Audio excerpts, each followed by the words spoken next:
Chocolate जिन बीजों से बनकर तैयार होती है, उसके फल थियोब्रोमा ककाओ नामक पेड़ के तने पर लगते हैं।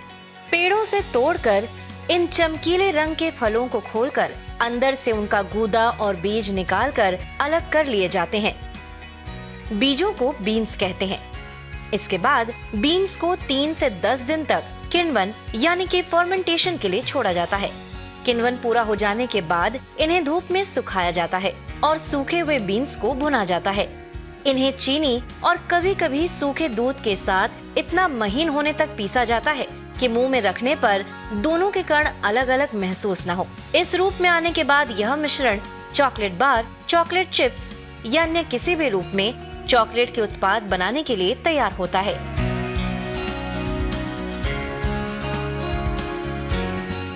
वास्तव में चॉकलेट के स्वाद के लिए सैकड़ों तरह के यौगिक जिम्मेदार होते हैं। इनमें से कई यौगिक किण्वन यानी फर्मेंटेशन की प्रक्रिया के दौरान ही बनते हैं और बेस्वाद बीन्स को चॉकलेटी स्वाद देते हैं।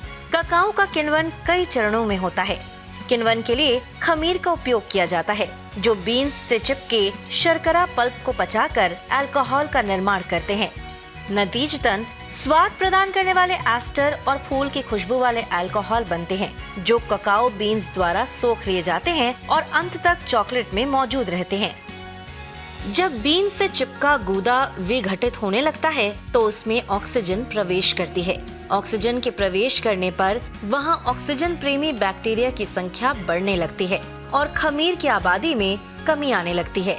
इन ऑक्सीजन प्रेमी बैक्टीरिया को एसिटिक एसिड बैक्टीरिया के नाम से भी जाना जाता है, क्योंकि ये खमीर द्वारा बनाए गए अल्कोहल को एसिटिक एसिड में परिवर्तित करते हैं।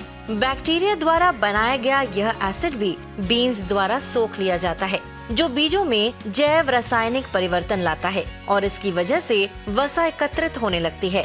कुछ एंजाइम प्रोटीन को छोटे छोटे पेप्टाइड्स में तोड़ देते हैं, जो भुनने के दौरान चॉकलेटी महक देते हैं। कुछ अन्य एंजाइम ऑक्सीकरण रोधी पॉलीफेनॉल, जिसके लिए चॉकलेट प्रसिद्ध है, को तोड़ देते हैं।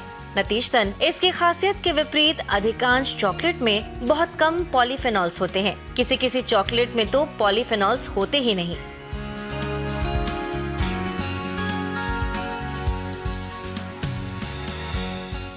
एसिटिक एसिड बैक्टीरिया द्वारा रोक दी गई प्रक्रियाओं के कारण चॉकलेट के स्वाद पर बड़ा असर पड़ता है।